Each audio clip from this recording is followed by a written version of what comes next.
Well, good afternoon, everybody. Good afternoon. All right. Thank you. My name is Dr. Richard O'Brien. I am Northeastern's Chief Belonging Officer and Director of the John D. O'Brien African American Institute. Thank you for joining us today for this critical conversation about artificial intelligence and civil rights. As someone who has studied strategies for addressing the digital divide, or what we also called e-poverty back then, I witnessed firsthand how technology can either bridge gaps or widen them.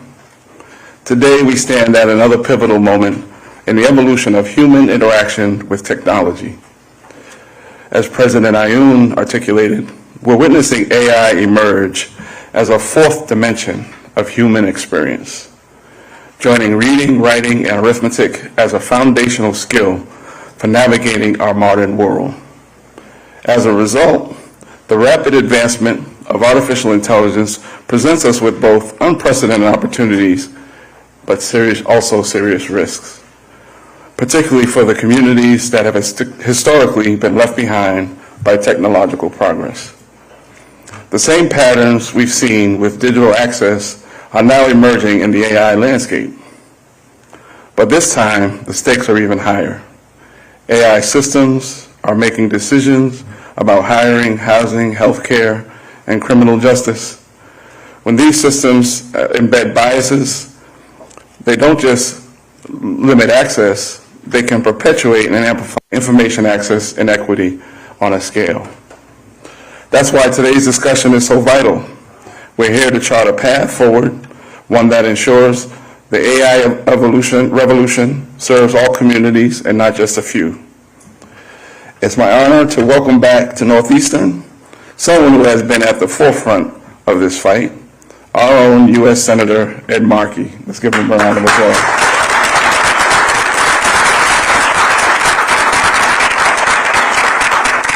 Senator Markey has consistently championed technology policy that puts people first, and his AI Civil Rights Act represents exactly the kind of proactive, equity-centered approach we need.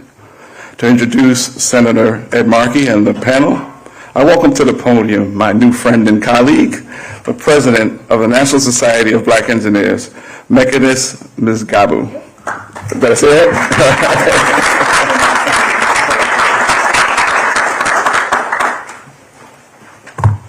Good afternoon, everyone. How's everyone feeling on this lovely Friday? Good? What an audience. Awesome.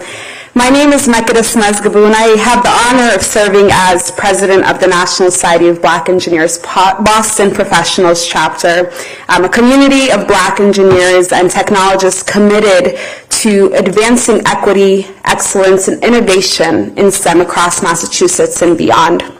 At NSBE Boston, we understand the future of technology must also be a future rooted in justice. We know that algorithms are not neutral, and innovation without accountability too often leaves our communities behind. Whether we're mentoring the next generation, advocating for ethical AI, or challenging bias in algorithmic systems, our mission is clear. We're not just participating in the digital revolution, we're shaping it to serve us all. Through our ongoing AI series, we're equipping our members with the tools to lead in this space. We've partnered with forward-thinking companies like Schneider and MFS to move the needle responsibly and not just rapidly.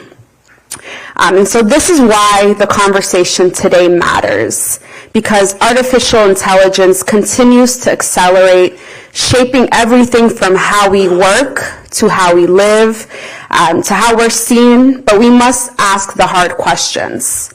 Who is building this technology? Who benefits from it? Who is being left out and left behind? Senator Ed Markey's AI Civil Rights Act puts those questions front and center. The AI Civil Rights Act answers those questions with courage and clarity. It dares to imagine a future where innovation serves humanity rather than exploits it. A future where technology strengthens civil rights instead of threatening them, and a future where dignity is never sacrificed for someone else's efficiency. So we're not alone in this fight. Today we're joined by a powerful lineup of voices leading the charge of justice and accountability in the digital age. I have the honor of introducing our distinguished panelists today. I'll start with Cade Crockford. Cade Crockford is the Director of Technology and Justice Program at the ACLU of Massachusetts. In their role, Cade leads statewide and municipal campaigns across Massachusetts on issues at the intersection of technology and civil rights and liberties. In recent years, Cade worked with coalition partners across the state to pass the country's first statewide regulations of police use of facial recognition technology. That campaign also led to the passage of 8 municipal bans on government use of face surveillance, including in Massachusetts' 4 largest cities, Boston, Cambridge, Worcester, and Springfield. Today, Cade works with coalition partners across Massachusetts on a range of issues, including digital privacy, surveillance, artificial intelligence, and automated decision systems, and free expression. Round of applause for Cade.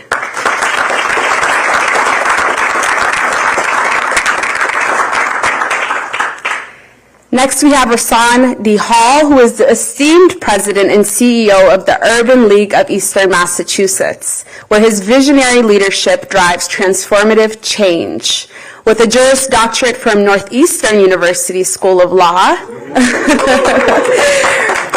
yes, Rahsaan's journey in advocacy began as the director of the Racial Justice Program for the Massachusetts ACLU.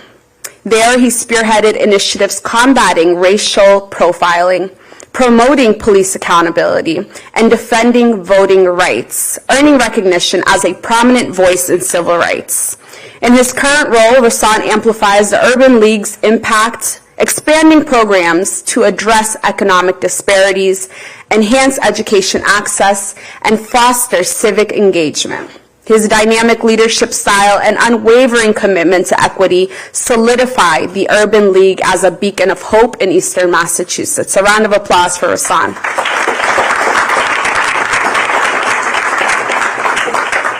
Okay, next we have Chrissy Lynch, who was unanimously elected as the president of the Massachusetts AFL-CIO in October 2023, after previously serving as the organization's secretary, treasurer, and chief of staff, as well as running their political legislative departments for 15 years. Throughout her career, she has worked to advance equity, inclusion, and community standards in the labor movement and beyond. Chrissy is a member of LIUNA, is that correct? Did I pronounce that right? Okay, Local 22, and former member and steward of OPEIU Local 6. She is a graduate of the Harvard Trade Union Program, has a master's degree in labor studies from the University of Massachusetts Amherst, a bachelor's degree in journalism from Suffolk University, an associate's degree from Massasoit Community College. She serves on the governor's AI task force and recently was appointed by AFL-CIO President Liz Shuler to co-chair a national AI task force for the labor movement. She lives in Quincy with her husband, 2 children, and 2 dogs. Let's give it up for her.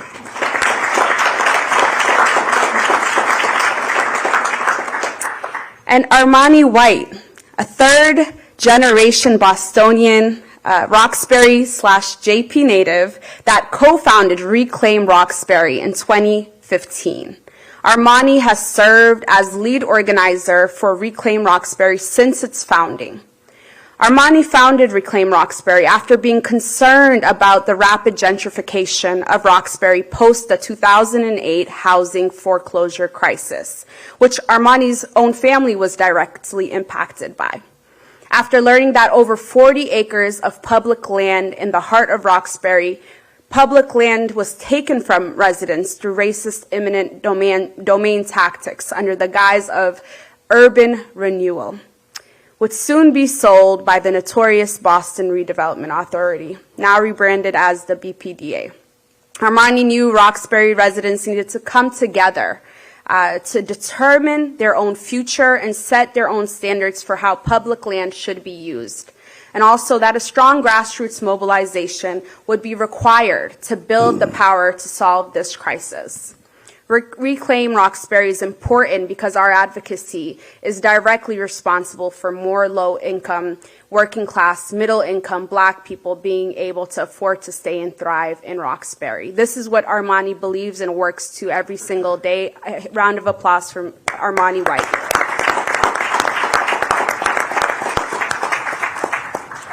And finally, the man who convened us all here today, a fighter for Massachusetts values, a champion of the people, Senator Ed Markey. Woo! That's right. Senator Ed Markey has spent his career fighting for justice, equity, and civil rights, championing policies that protect the most vulnerable, and expanding opportunity for all. He co-authored the historic Green New Deal, which we all are aware of, and linking climate action to economic and racial justice, and has been a national leader in defending reproductive rights, LGBTQ plus protections, and immigrant communities. Senator Markey has been a national leader on technology policy for his entire life. He authored the landmark Telecommunications Act of 1996, which laid the foundation of the modern internet. At the same time, he helped ensure that all students could benefit from the digital revolution by creating the E-Rate program, which helped connect schools and libraries to the internet. In a lot of the same communities we're all familiar with: Roxbury, Dorchester, Mattapan, and Hyde Park. So if you've ever used a public library computer, that's Senator Markey's program. Equity has always been at the center of Senator Markey's tech vision. He knows that innovation cannot come at the expense of equity, and it doesn't have to. That's why he has been a champion for net neutrality, children's online privacy, internet accessibility, and so much more. Today, with the growth of AI, Senator Markey is again leading the fight to ensure it reflects our values. He is the author of the Eliminating Bias Act, the AI Environmental Impacts Act, and of course, the AI Civil Rights Act. Whether pushing to close the digital divide or hold big tech accountable, Senator Markey brings a bold, unwavering voice for human dignity and civil rights in every area. Please join me in welcoming our extraordinary panelists and the driving force behind this critical legislation, Senator Ed Markey. Wow, thank you. Thank you, Mekadis, and Madam President. Thank you for that stage setting introduction, and we thank all of you for joining us today. There's no better place to be in America than here at Northeastern this afternoon, discussing the cutting-edge issue for the next generation, for the rest of the century. And we're at the dawn of it, and we have to decide how we're going to handle it. So, as usual, that's where Northeastern is. Looking ahead, leading the way. Dr. Bryant, thank you so much for hosting us. I knew your father. He was a great man, and you follow in his footsteps, and we thank you for what you do here at Northeastern, the leadership which you show for the community. Thank you so much.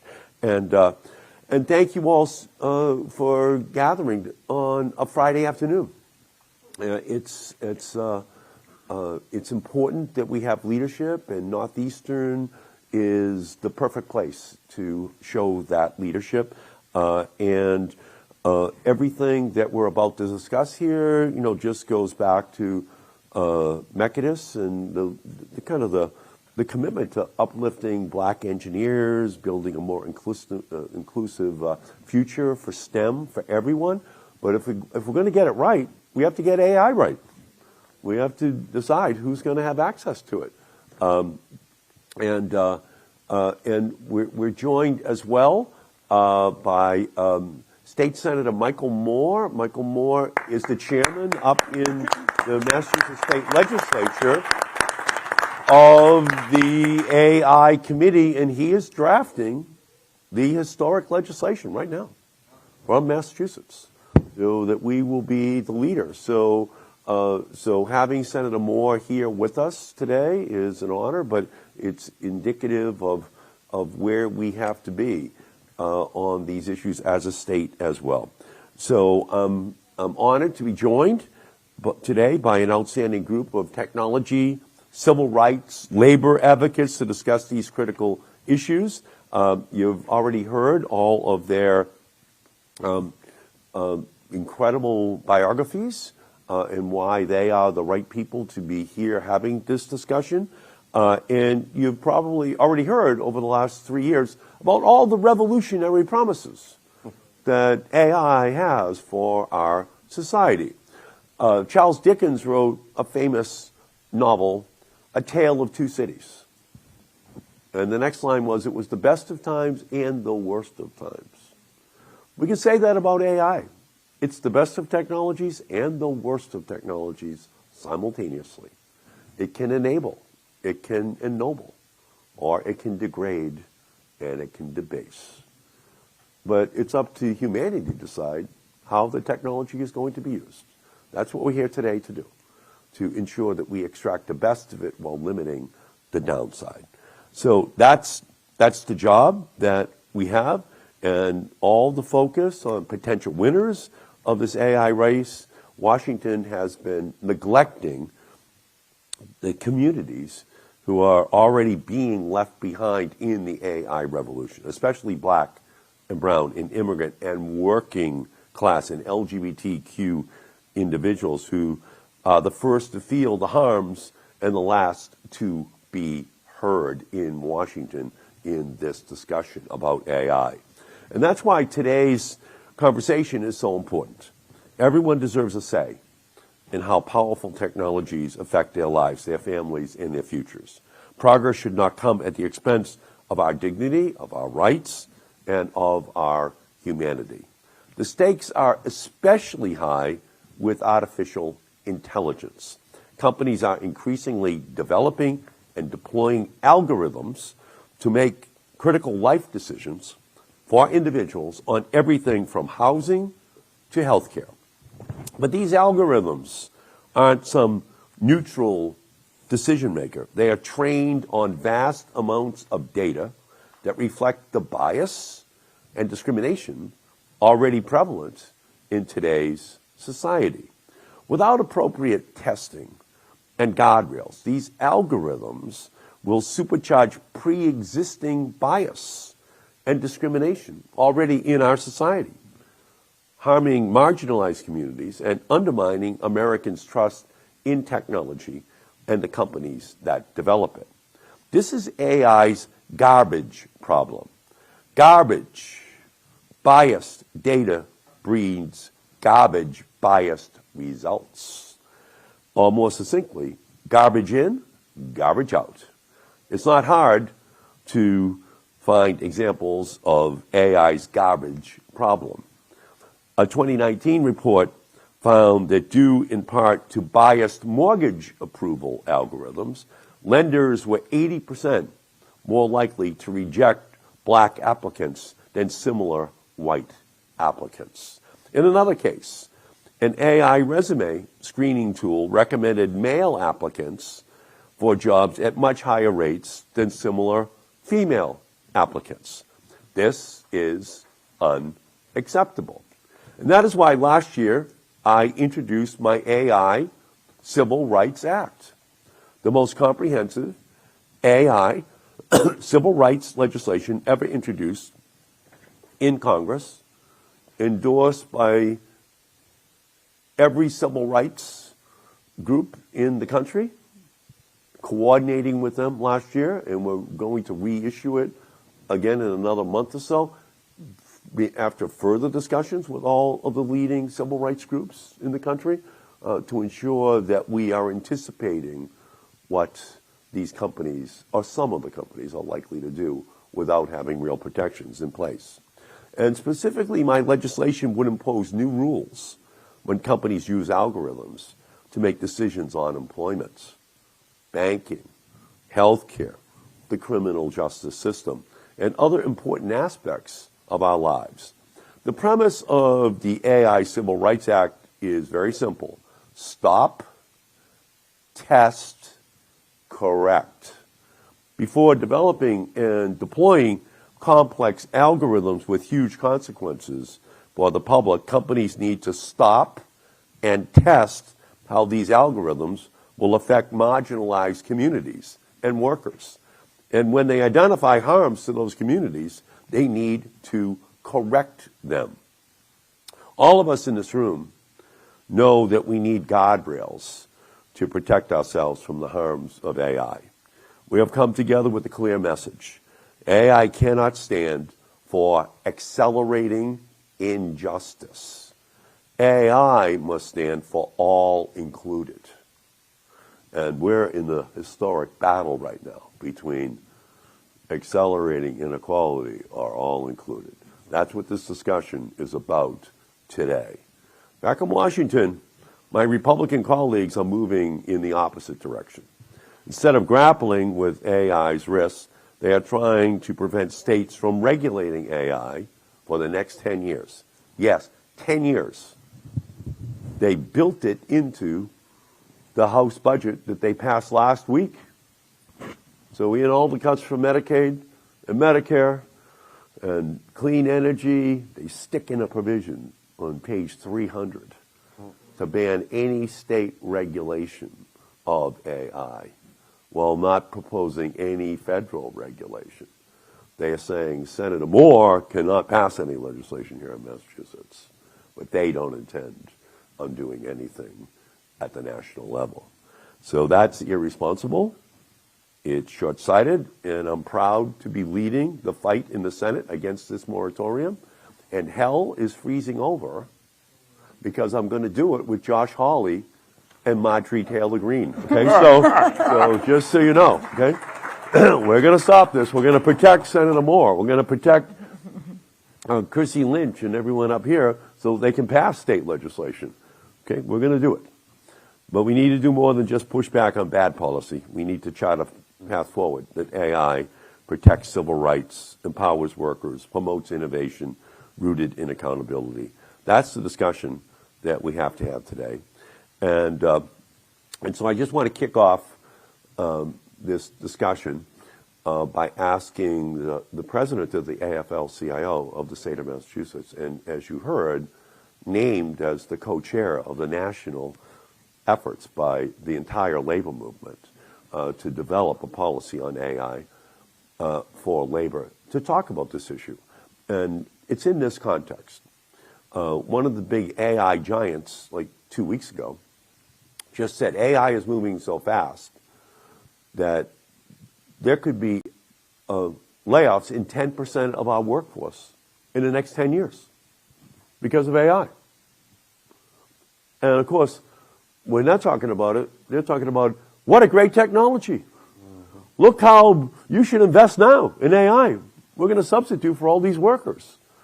And that's why having Chrissy Lynch here is so important.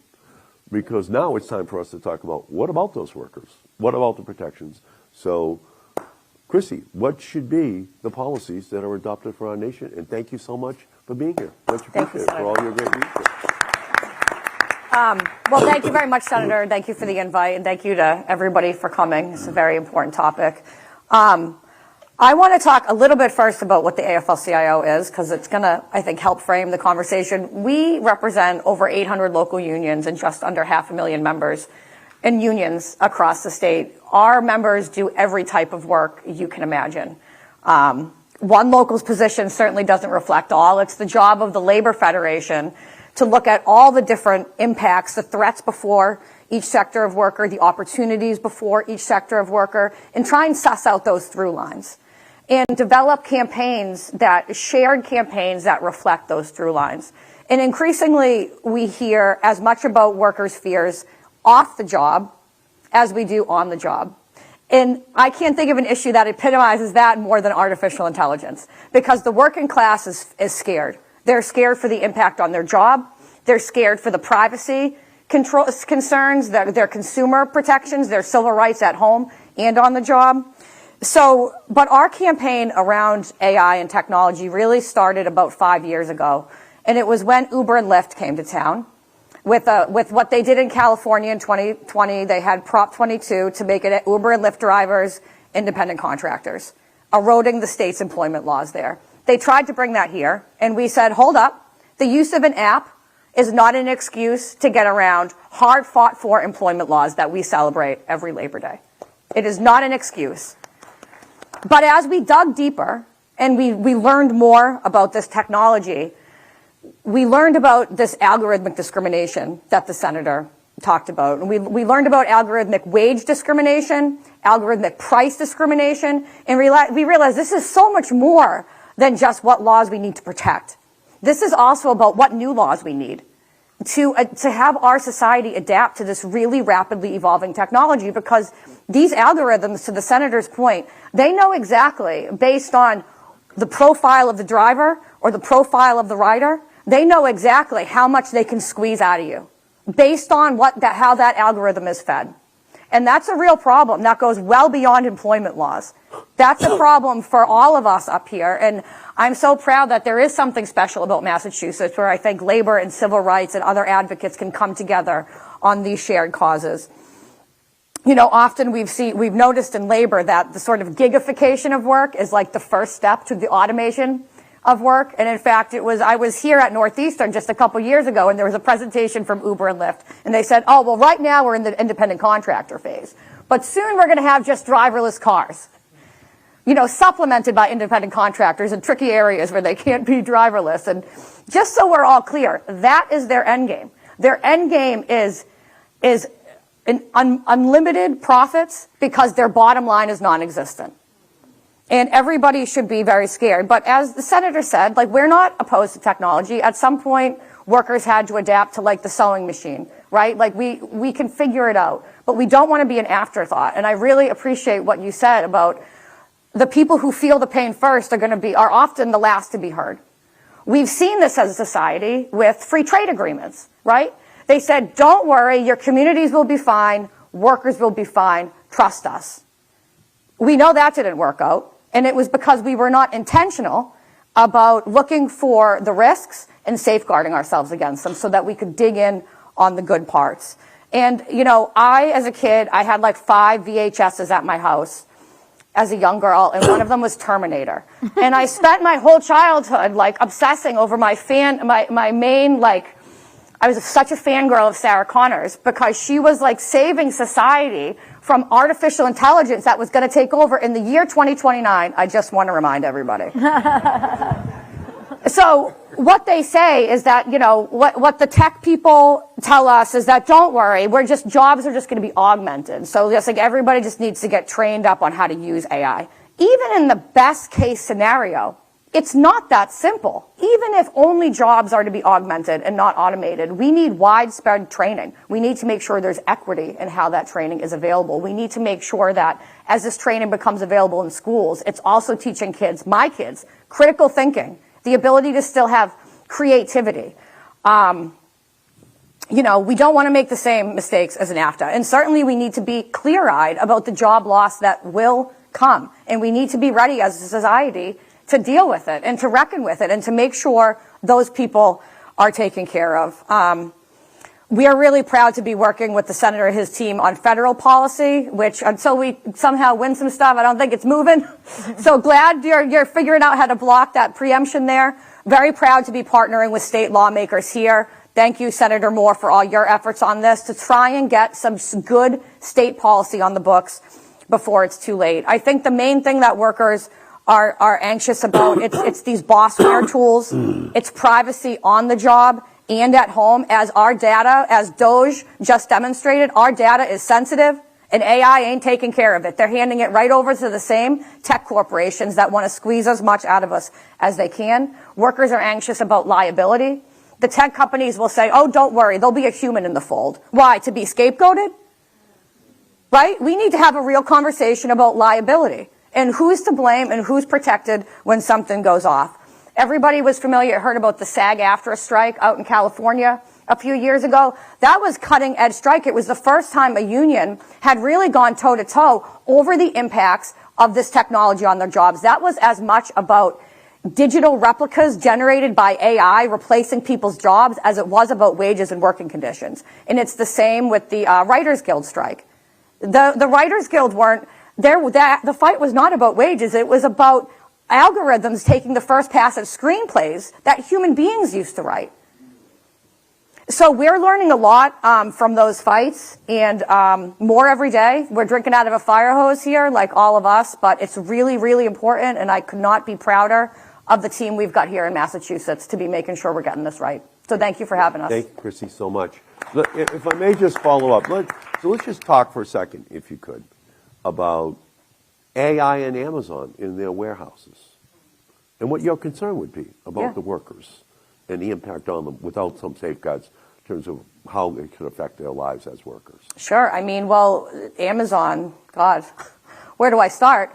You know, they've got practices where they use these algorithms to do screenings of applications. And there was one story out of many I'm heard that they were automatically screening out the applications of women. The surveillance that happens for the drivers, the surveillance and the quotas that are driving people into the ground. I mean, and if this can happen at Amazon, it can happen anywhere. And that's just one circumstance. So increasingly inside the factories, inside these warehouses. Yeah, and what we hear from a lot of the tech people is, oh, don't worry, it'll get rid of some of the tedium in work. It'll help with data entry. Well, okay, but workers don't want to have to trade off tedium for invasion of their privacy. That's not a fair trade-off. Workers want to be asked, how can this technology help you? I'm talking on a job site by job site basis. Workers, we don't want to be opposed to technology, but we want a seat at the table. Don't tell us how it's going to be best used for our jobs. Ask us. Let us be part of the process. And don't ask us to trade off our civil rights in response for it. So you just said civil rights, and now we can turn to Rasan to talk about this rights. And some people say, well, don't worry, because existing federal laws will cover AI violations of civil rights. So you don't have to worry about it. It's all going to work out great. Just, we'll use all the precedents of the 60s and 70s, all those laws and judicial decisions. But AI presents a whole new series of questions. So how do you answer that? That we have to be proactive in this AI era and not rely upon past precedents. Yeah, we're at a unique point in this nation's history. And in speaking of history, I just wanted to take a moment to thank you, because I came here from a Juneteenth celebration at the State House. And next week we will formally celebrate Juneteenth, which is now a federal holiday, thanks in large part to you and the bill that you filed to make this a federal holiday. And I don't know what exactly was going on in 1865, but I'm assuming that the algorithms were a little slow in spreading the word that in 1863 there was emancipation. And to that point, I think it's what we talked about at the beginning, garbage in, garbage out. What are the data sets that are being used to configure how these algorithms interpret people's healthcare decisions? Who should be included or screened out for employment decisions? Who is more likely to commit a crime based on the data set that exists? And so, that removes the intentionality of bad actors out of it if we completely defer to large model AI systems. And so I think it's all the more important for us to be ever vigilant. When we think about who has been historically impacted by decisions of employers, decisions of agencies, decisions of institutions, it's always the most vulnerable, the most marginalized, disproportionately Black and Latinx people, disproportionately poor people.